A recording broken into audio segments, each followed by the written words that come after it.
So that's cool. Because a lot of the things that we were seeing and I'm talking about in this book, she's seeing in Wisconsin too. Like I was like, is this just a Utah thing? No, it's in Wisconsin. She practiced in New Mexico too. So she's like, no, same stuff happening. So it was nice to have. Yeah. Okay. I just need her login. I got locked out. I'm like trying to make sure I'm not. It's green. I hope that means. Yeah. This is my husband Chris. Hi, how are you? Nice to meet you. Yeah, how are you doing? Good.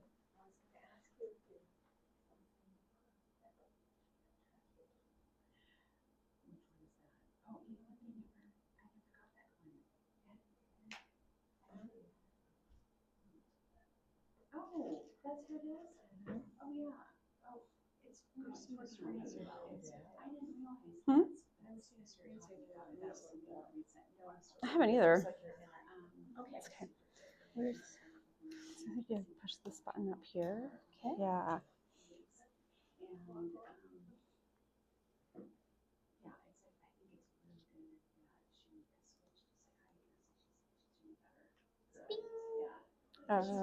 good that she switched to say hi because she's That would be nice. I was thinking about that. I mean, I have a slide on there about us, but it would be nice if somebody else did that piece. So I could do it. yeah, either way.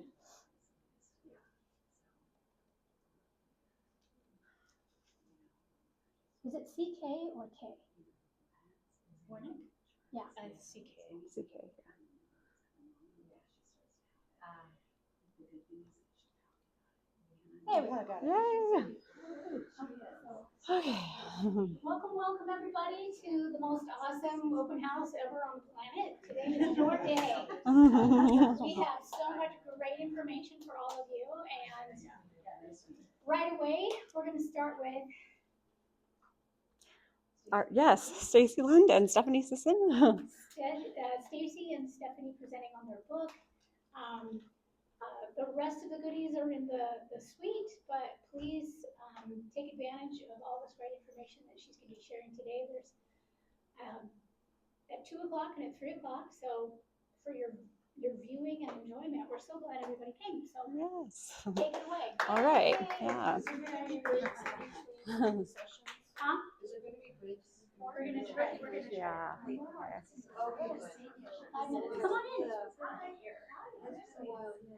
And this is the sign up sheet. If you signed up for CEs or you change your mind and you want them, you can just add your name. So we'll make sure. Yeah. Anybody needs a pen? Okay. Get started. Okay. So here is our book.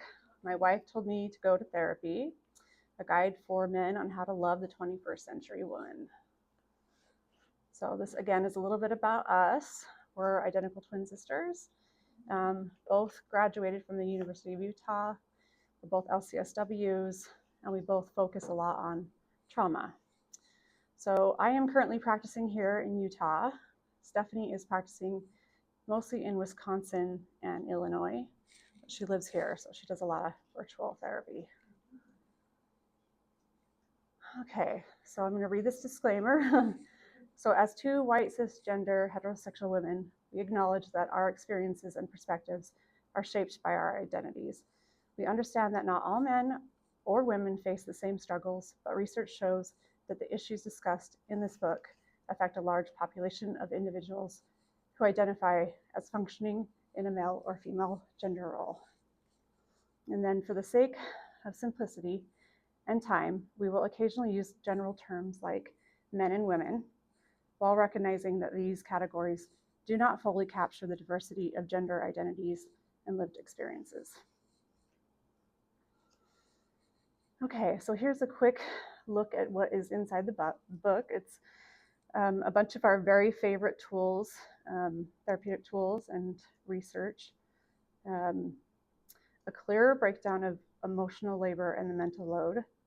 And that's kind of probably one of the biggest pieces of this book is really focusing on what emotional labor is, as well as the mental load.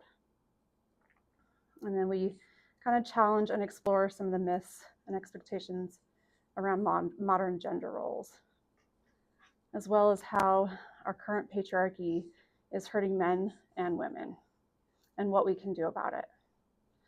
So we use relevant research and real world discussions. We use a lot of analogies because therapists really love analogies.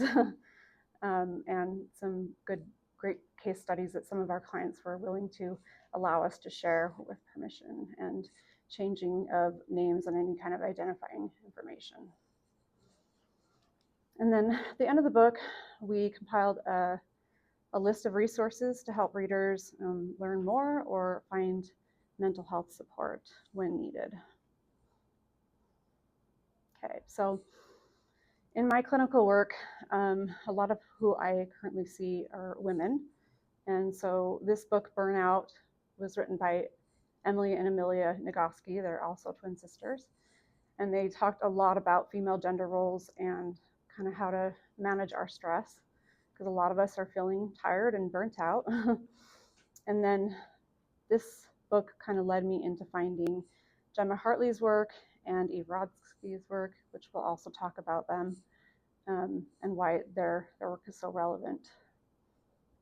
And okay, so, but it wasn't until I found this article in Psychology Today that I had the inspiration for the book and decided that I really wanted to write about this, because I felt like there was some information missing that still needs to be put out there in the clinical world.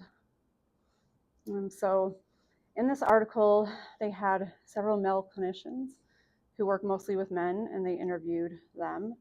And so the article said that men are taught early to repress their emotions, and they're encouraged to be stoic and competitive and tough, and they struggle with vulnerability and emotional expression, as well as conflict resolution. But ironically, these are the qualities that a lot of women are looking for in a partner. They want emotional vulnerability and emotional intelligence. So in the piece of the article that I just about fell out of my chair when I read was men are afraid of women. I thought it's really interesting from the female perspective of knowing like America is one of the top most dangerous countries for women to live in, but men are feeling afraid of us. So there's definitely a disconnect happening there. So men often fear upsetting their partners, which leads to emotional avoidance.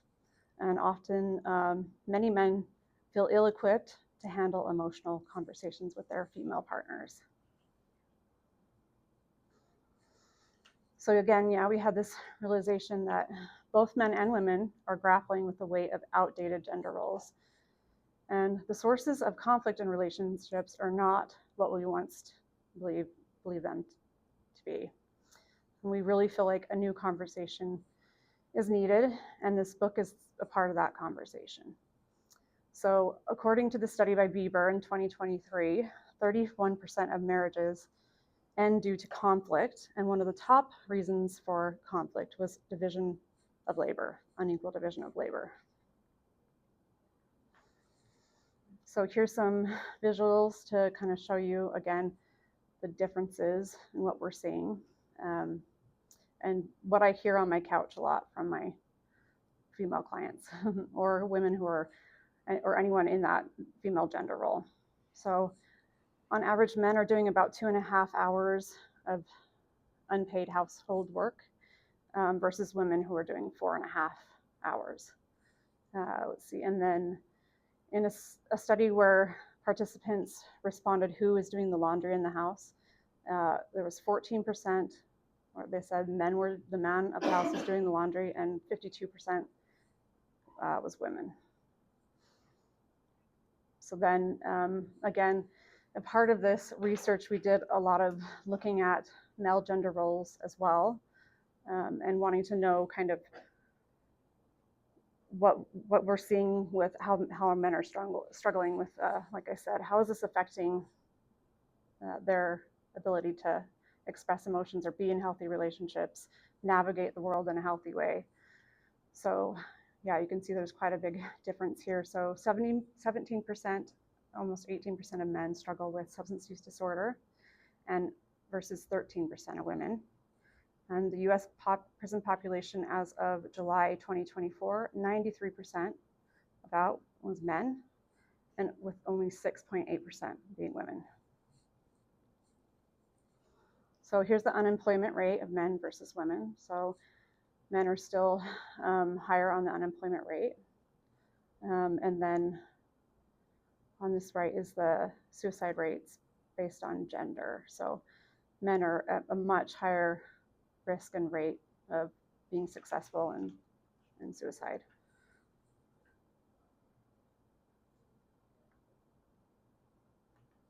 Okay, and here is one of my favorite quotes that I came across. A whole generation worked to empower women, but forgot to teach men how to live with empowered women. So I think, from my perspective, oftentimes men might think that they know their partner's burnt out, but they might misattribute it to, we're just not communicating correctly, or my partner is maybe just a perfectionist, or she's trying to keep up with the Joneses. So some of those narratives that now we know is, not to be the case oftentimes. And so that is a lot of the common narrative and focus by couples counselors as well is poor communication, which I get, can be helpful, but I think there's another piece that's also really important that we make sure that we address. Okay, if I can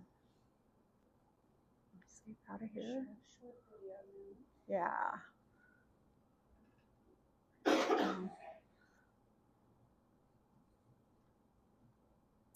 It was in here. Where'd Blair go? Would he help me set this up? Did he not do it? Yeah, it's in here. I don't know how to navigate on this laptop to the. Is it from YouTube? Is it up at the top in that little red box? Yes. Okay, thank you. He's so funny. He's great. Hey, don't forget it's your night to do the dishes. I can see that this matters to you a lot. What do you think the dishes represent to you? I'm sorry, what? What's the deeper meaning behind me doing the dishes? No deeper meaning, just need the dishes to get done. And how does it make you feel that I haven't done the dishes yet? A little frustrated, to be honest. And where does that show up for you in your body? Really? Are you able to feel that in your body? Maybe some tightness in your chest? I think I feel it in my hands because I want to reach out and choke you a little bit. What's your inner child telling you right now? Why couldn't you have married a man who just does the dishes? This isn't really about the dishes, is it? Deep down, you just want emotional connection. Nope, this is literally just about the dishes. I really want you to feel validated. Don't need validation, just need those dishes to get washed. I think the dishes are just such a great metaphor for life, Just do the dang dishes. Okay, I have a boundary around yelling, so I need to take a 30-minute break to regulate my emotions. If you'll excuse me. You're just going to sit there and play on your phone, aren't you? I would appreciate it if you respected my boundary during this time. Awesome. So glad you're taking all this emotional intelligence stuff seriously. Hey, don't forget it's your night to do the dishes. Okay. Now I might need help navigating back to the slides. Hit this tab. Oh, that one. Thank you. Okay. So here we are. Okay, so I put this image in there because I want us to start thinking about, when we tell a client, oh, there's some deeper meaning behind the toilet seat being left up, and visualize putting a toilet seat on the top of this pile, or a tube of toothpaste and a toothpaste cap on top of this pile. And that could be a really good visualization for also the resentment that's probably building in a relationship where someone is doing a lot of the domestic labor and emotional labor.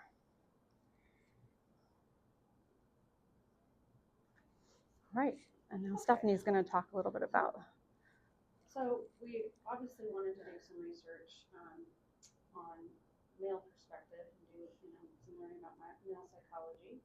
These are some books that we read and took things from, but I'd say probably the most jarring one and important one was this A Voice in Men by Richard Reeves. which basically talks about how since the 1970s, men are like declining in our culture in a lot of categories as far as like joining the work service force and graduating college, even like STEM careers. They're not graduating or going into those anymore. So it's just a decline in our society, in our culture. Um, and he talks about how they're not really sure why some of this is happening. College campuses especially want to know why men are not showing up, because it's a draw for female students to come to colleges, and they haven't figured out why this is going on. So, you know, that's Stacy and I think we kind of touched on some of what we think is going on with that, but it basically just learned a lot from the book, and we just want to say that with this, like, we still need to continue to empower women, and have them continue to like break through the glass ceiling and all of that, but it shouldn't come at the cost of the other sex, and we need to help men like get caught up in certain areas. And one of the things he talks about in the books is like in the book of Boys and Men is like men being willing to join different types of careers like teaching or nursing that are still needed, but aren't sought after by men because it's considered more of a female career. But they're also more likely to lose their careers to AI right now. So, he just talks about them being open to different things in order for them to catch up to how well women are doing and we're progressing in society. So yeah, that was an interesting kind of read. And why this book now? I mean, basically, what we're learning is there are a lot of male clients or partners that still have these 20th century expectations of their wives and girlfriends, whatever it is. And a lot of women are living in the 21st century. And so there's a disconnect there with, what women want. And what we want right now, really more than anything, is partners and an equal share of the labor. So we're not wanting to switch roles and take more of the power or be in more control in the household. We just want partners. We want someone to carry their share of the mental load, the emotional load, and all those other things that we juggle every single day. And with that, with the roles changing, men are feeling more uncertain about their roles and their value in society. And we found a study that basically, a Harvard study that said if you're happy in your relationships, you're happier in your life overall. So it really benefits them to step up and do more of the mental, carry more of the mental load and the emotional labor, because it's just kind of a no-brainer that they're going to have a happier relationship, they're going to be happier overall. Stacy, you want to talk about that study a little bit about the two men? Yeah, so that was like a longitudinal study Harvard did, and in the beginning of the study, they kind of took two different men's experiences. One man was, like captain of the football team, ended up graduating college and becoming a successful lawyer. The other one was kind of a nerd, didn't have very many friends. It's kind of odd. But when they lost funding for a while, so some time had passed, and then Harvard, some students found these case studies and things that they had compiled and reached back out to the participants to continue to get some more data. And they found that the man that was a lawyer had been married several times. He was a workaholic. He didn't have any like real connection to his children. Married several times, yeah. So, and then the man that was kind of awkward, he got more involved in like his congregation. And he became somebody in the community that people went to for help, and he was really active. And both, the man, the lawyer reported he was not a very happy person, and the other man reported he was a very happy person. So that's, one of the predictors of long-term happiness is having healthy relationships in your life and healthy connections. So our hypothesis about gender roles basically is that if this imbalance remains unaddressed, we're likely to see continue to see a rise in violence against women and increasing rates of suicide among men. Okay. So what is emotional labor and the mental load? Gemma Hartley wrote an article for Harper's Bazaar in 2017, and again, this is what we think is at the root of causing a lot of like the pain and suffering in relationships right now. The mental emotional labor is the invisible work involved in managing the emotional well-being of a household. So that could even be something as simple as your child coming to you and telling you a story about someone was mean to me on the bus today. That's emotional labor. So it includes tasks such as anticipating needs, so remembering birthdays or doctor's appointments, planning and organizing family schedule, monitoring and smoothing out interpersonal tensions, providing ongoing emotional support and reassurance. And Hartley emphasizes that this labor is often unrecognized and undervalued, even though it's essential to keeping relationships and families running smoothly. And that is proportionately falls onto women typically. And this is the image she used for the magazine. And it's just funny because this got thousands of responses from women. Just this image and the title of the article alone. And basically just that, in the article she states women are not nags, we're just fed up, so Tired. all of that. And next, this is Eve Rodsky's book, Fair Play. And the cool thing about this is it's actually, she did a deck of cards.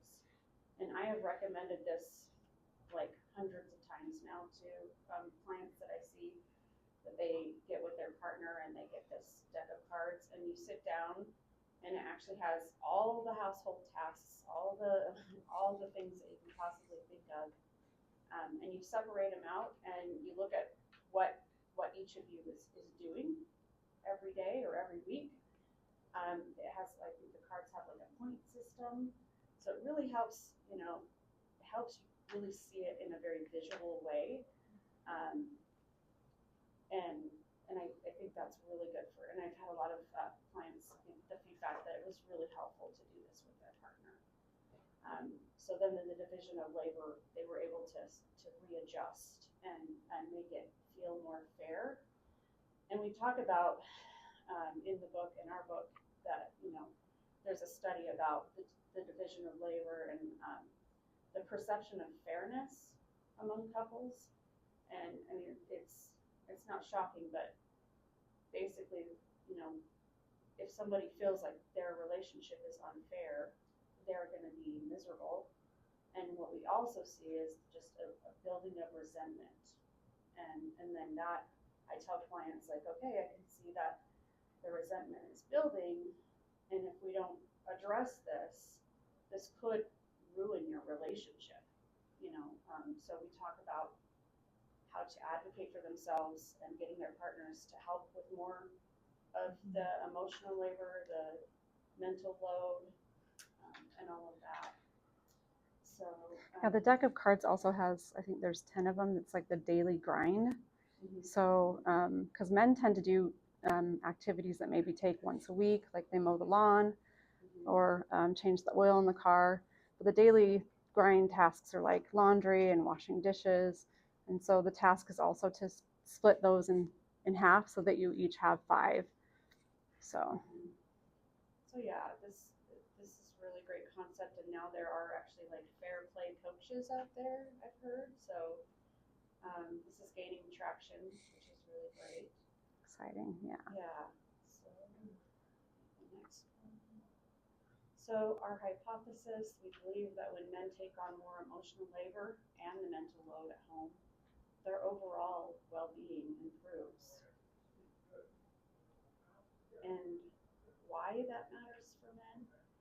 It fosters deeper emotional connection and empathy, supports healthier, more equitable relationships, enhances emotional intelligence and self-awareness, and it breaks harmful masculine norms that discourage vulnerability. And this quote by Bell Hooks, most men still believe that emotional work is female labor.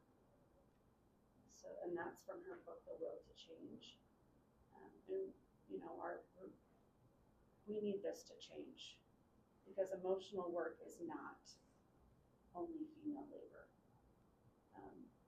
And it can absolutely be done by men, and we talk about that in the book. Mm-hmm. And this is just our website, how to find us, how to purchase the book. Yeah. Um, There is a chapter in the book on sex, and so you have to search for on Amazon under the books tab because it's 18 and older. So if you're going on Amazon and you can't find it, make sure you search for it under books. The books tab. Yeah. Does anyone have any questions we can answer? We don't. We were hoping to get some, but we don't. So, like I said, they're on Amazon, and you can get it probably in 2 days or so. It's They're coming pretty quickly. yeah, and I think they're $17.99. You can also get it on Kindle for like $14.99. I think is what that is.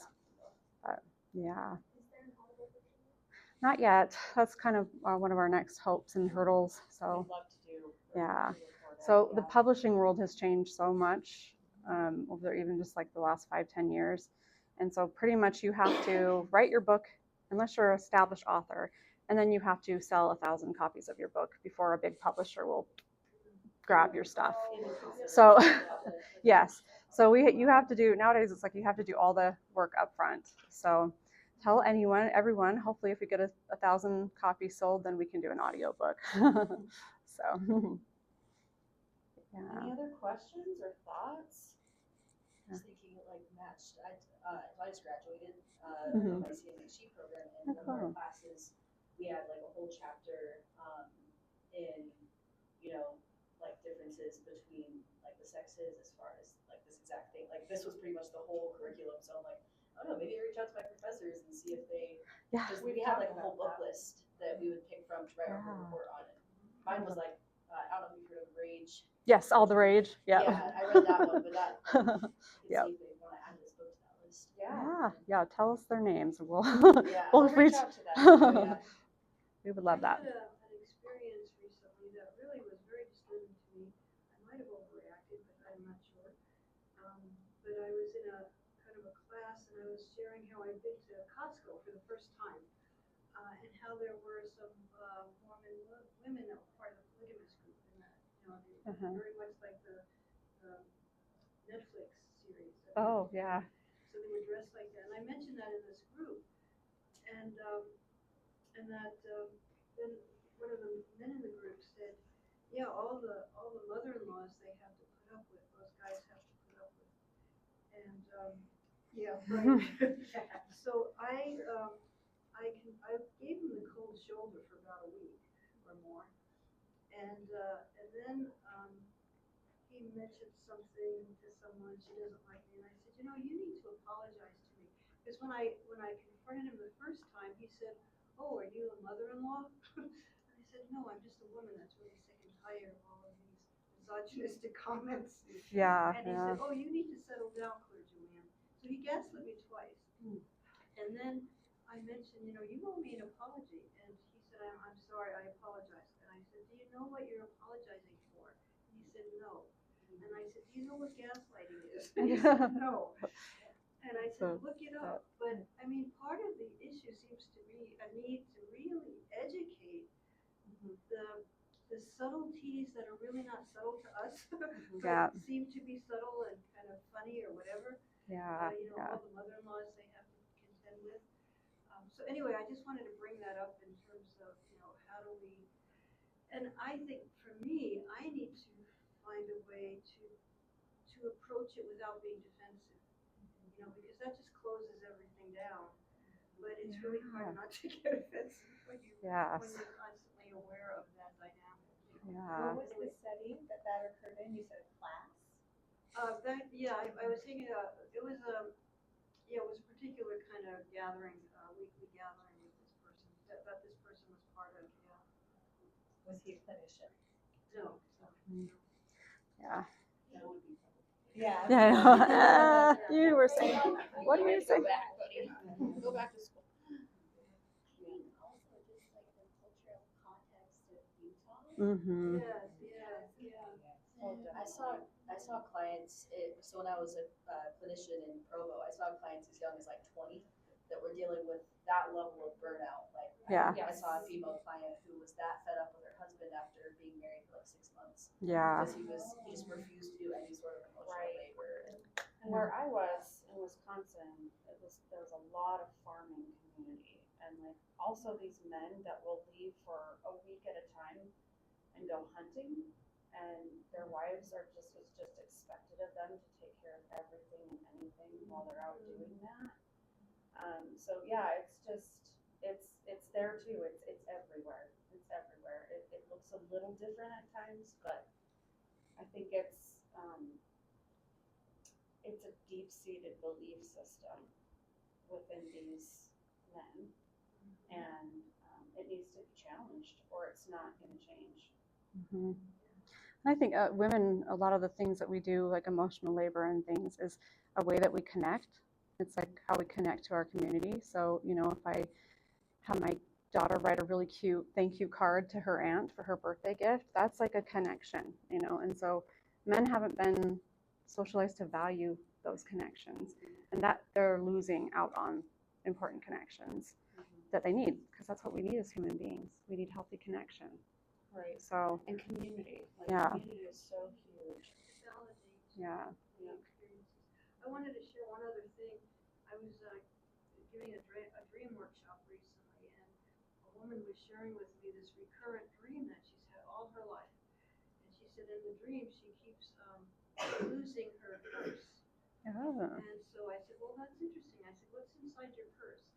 Your identity, your money, your car keys for independence, autonomy.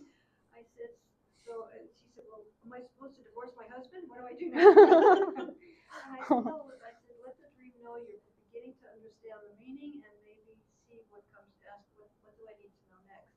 Mm-hmm. But it is interesting how that dynamic does appear like symbolically in things like dreams. Yeah. And I do admit, I think women are going to have to be, willing and to be a little patient with their partners, because it's like they're going to be learning new language, and I just want to share one other thing. In my centering prayer group, we're reading Bishop Marion Buddy's, the bishop that confronted Trump.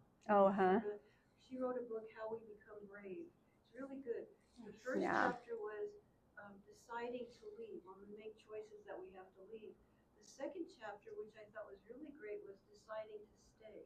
And she said, even though you decide to stay, the dynamic doesn't have to remain the same. You can change things within that setting and decide to stay for the greater good or whatever. But I just thought her wisdom in that was good, because a lot of times I know me, I'm thinking, well, just leave the guy, or whatever. Yeah.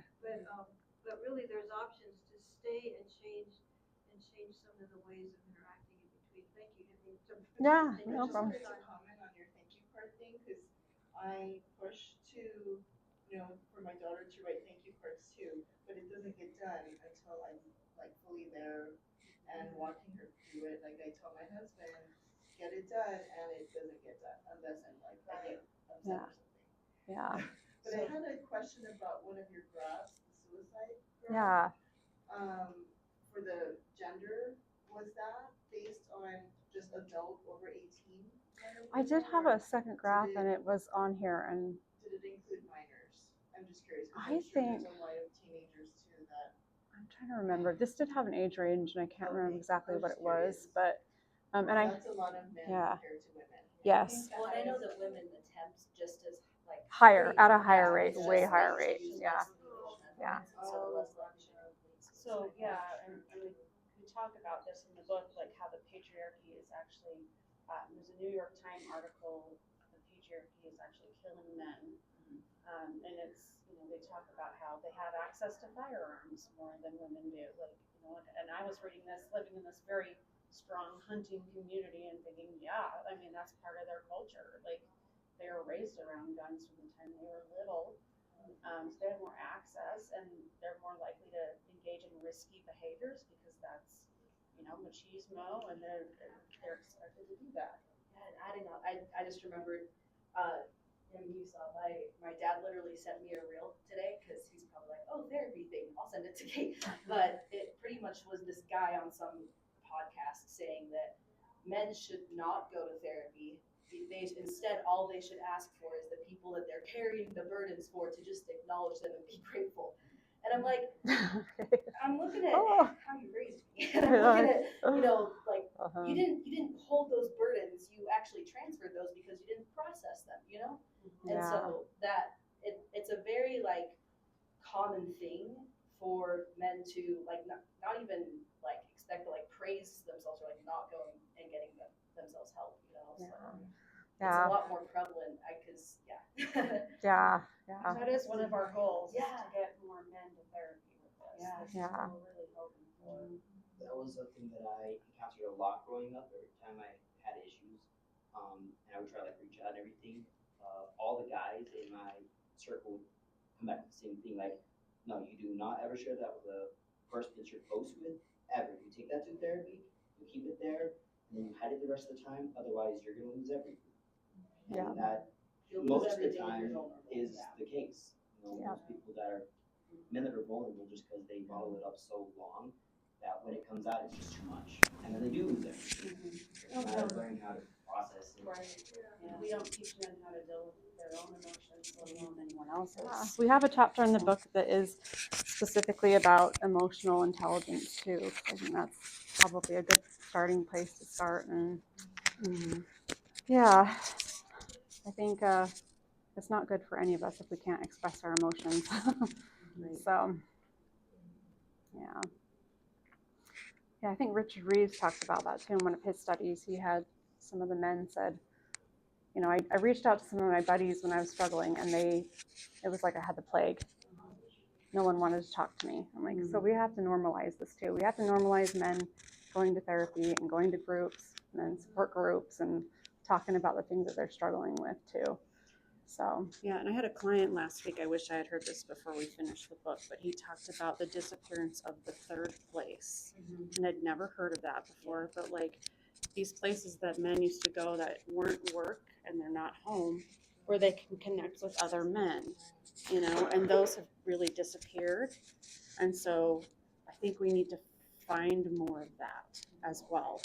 I think that's very interesting because I've noticed, especially just younger, I have a lot of friends who are guys who come and hang out with our group, and they tend to discuss that with us. And I've heard that a lot when they go and talk to their friends, that they're like, we go to a pub too. Right. Yeah. And and then they come and hang out with us, a bunch of girls, and they're like, then they open up. And I don't know what the difference is, but it's just like. Yeah, I think it's Dr. John Gottman says in his book that a lot of men don't learn emotional intelligence until they get into a relationship with a woman. So, which is really interesting. And the concept of men making a good wage and having 2 kids and a house, and I just need to mow the lawn, and then these men still feel really empty or like numb. And why am I not happy? Because they're not connecting with other people. No, I'm thinking too, the military just promotes that kind of disconnect. Oh, yes. Mm-hmm. If there's any way to, Yeah. I don't know, include the military into some of this awareness, I think that would really go a long way. Yeah. Mm-hmm. Yep. Well, and I've had so many, when I do get men, they've requested female therapists. And that's kind of been like a light bulb for me of like, they don't feel like they can talk to other men about their emotions, but they feel safer with women because we've been, I mean, that's been modeled for most of us since we were little, you know, that we are the caregivers. So yeah, it's just an interesting thing how it plays into like friend groups too. Like they don't go to their buddies either. Yeah. I think ideally it would start like elementary school. Oh, yeah. You know, before the hormones hit. Yes. Because I mean, there are actually hormone differences in the brain. Oh, yeah. Mm-hmm. How men and women think and Yeah. connect and so on.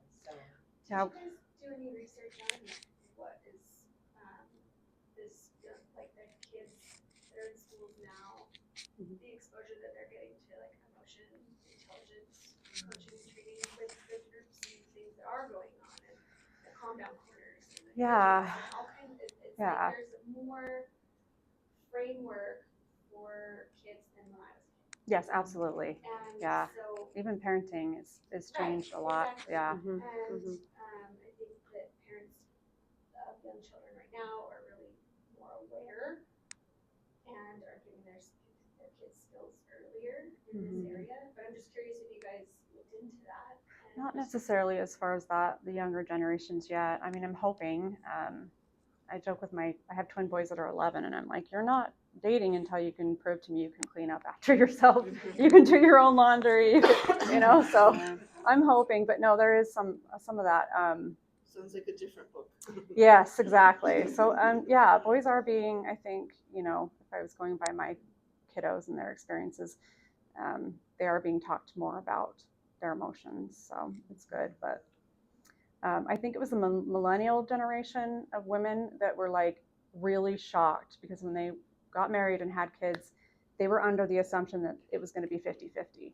And when they had kids, it was not 50-50. It was a huge difference. Like, and but so even the expectation of marriage being 50-50 is skewed because it never is this like perfect division of a load because it's I don't think it's possible to perfectly divide it, but also in my marriage there is this give and take of I got 25% today and you have more capacity, and so it isn't this like hard and fast right.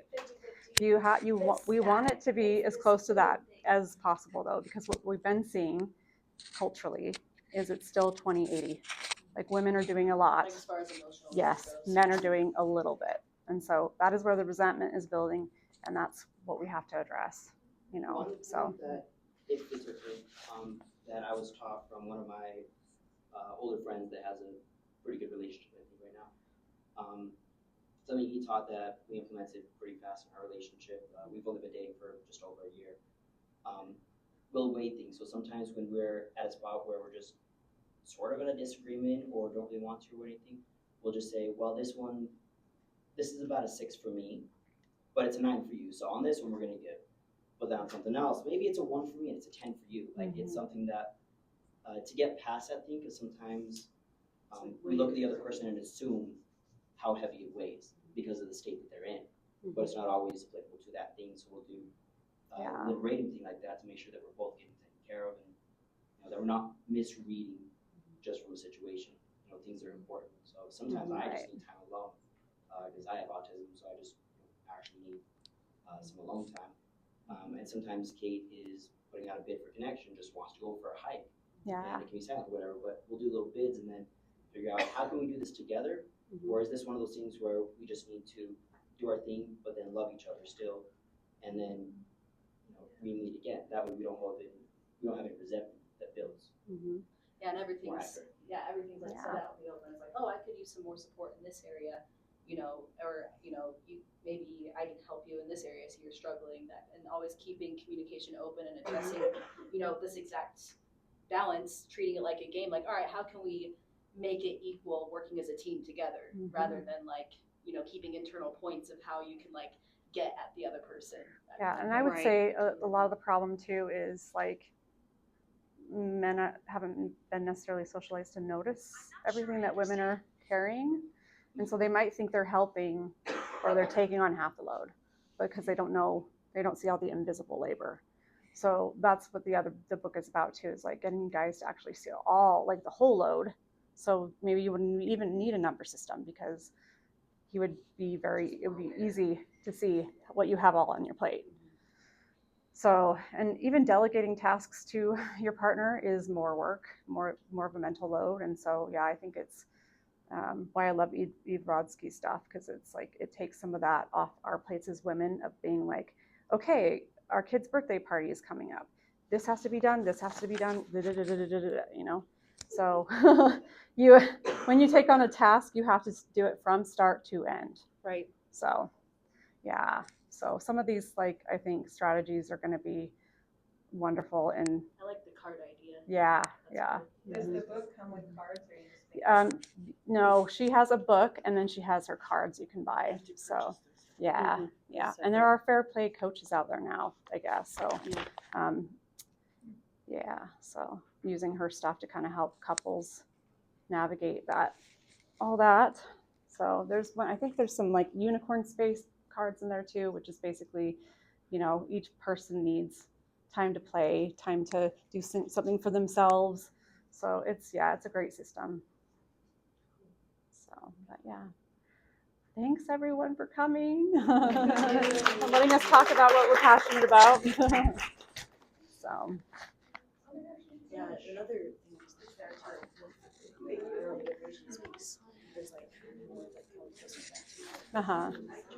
Oh, thanks. It's like impossible. But there's other things that he's way better at than me. Yeah. And that's just how our brains are. Yeah. So it's like there's also like intersectionality where it's like, oh, what if an interracial couple, or what if, stuff like that, where there's like other dynamics at play too, and other backgrounds that can play into the dynamic. Yep. That's what we're hoping to see. Yeah. More equability, right? Yeah. Absolutely. Okay.